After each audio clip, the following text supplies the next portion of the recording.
বজেন্দ্র নন্দন যেই শচীসুত হইল সেই, বলরাম হইল নিতাই।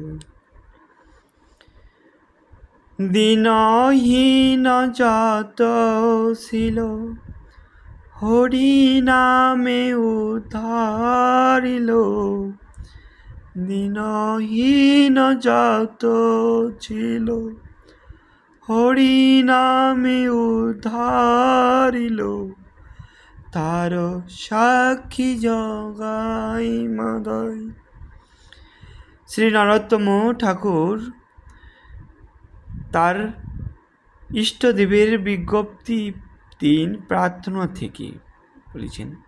বজেন্দ্র নন্দন ভগবান শ্রীকৃষ্ণ শচীসুত ভগবান শ্রী চৈতন্য মহাপ্রভু রূপে অবতীর্ণ হয়েছেন, আর ভগবান শ্রী বলরাম নিত্যানন্দ প্রভু রূপে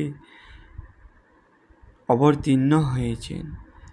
সবচেয়ে অধপতিত দীনহীন ব্যক্তিগণ সকলেই হরিনাম সংকীর্তনের মাধ্যমে তাদের অধপতিত অবস্থা থেকে উদ্ধার পেলেন।